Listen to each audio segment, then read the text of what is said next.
Hi, I'm Dean Wood from Advantage Marketing and Print. Today we're going to talk about selecting paper for business cards. There are many factors that go into picking out a paper for your business card, so let's look at some of them. The first is color. What color do you want your cardstock to be?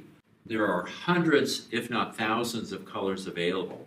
Some of them are right in front of me, but uh, it can almost make the choice overwhelming for you, but it doesn't have to be.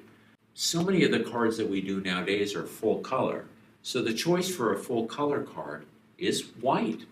That way the photograph and everything else on the card comes out very nicely. Now if you choose to go with a colored card, the one thing to keep in mind is the contrast on the card.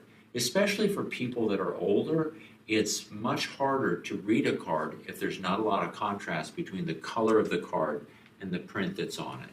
The second factor is if the paper is recycled or not. We have quite a few recycled stocks, but they are a little bit less available in white. We can get a few white cards that are recycled, but many of the white card stocks are non-recycled or have very low recycled content. If you don't mind, flecks and other colors in the background, then we've got lots to choose from, and they do look beautiful. The third factor is whether the paper has coating on it or not. Coating works really well for your full color cards because they really help, or if you have other brighter colors, they really help the design to pop on the card.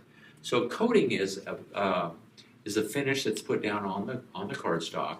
It can be glossy or it can be matte. This is a glossy one. This is a matte one. So the matte doesn't reflect the light quite as well, so they can be a little bit easier to read. The other nice thing about getting a glossy cardstock is that you can get papers that are coated on the one side and the back side is not coated, so you can still write on it. But if you get glossy on both sides, then it can be difficult sometimes to write on the back with a ballpoint pen. And I find a lot of my customers do want to be able to write, to leave notes for people. You can also get uncoated papers that will still pop as well. You can get a smooth finish like this that really helps the color pop, or you can get a vellum or a cockle finish paper. There are other finishes and papers that are available. This happens to be a linen finish, which has a nice wove pattern. As I mentioned before, there's a recycled that have the flecks in the background.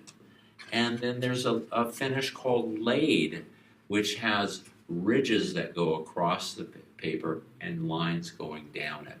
And that can go in either direction. This happens to be sideways to the card itself.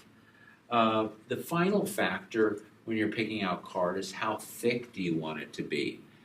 In the past, we've done cardstocks that were as thin as 8 mil. That's 8/100ths of an inch thick.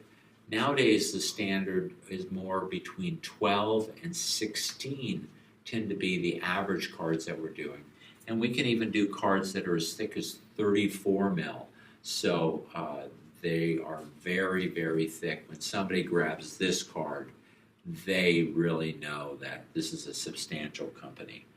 So give me a call at any time if you'd like to discuss what papers to choose for your next business card. I'm Dean Wood from Advantage Marketing and Print. Thanks for watching.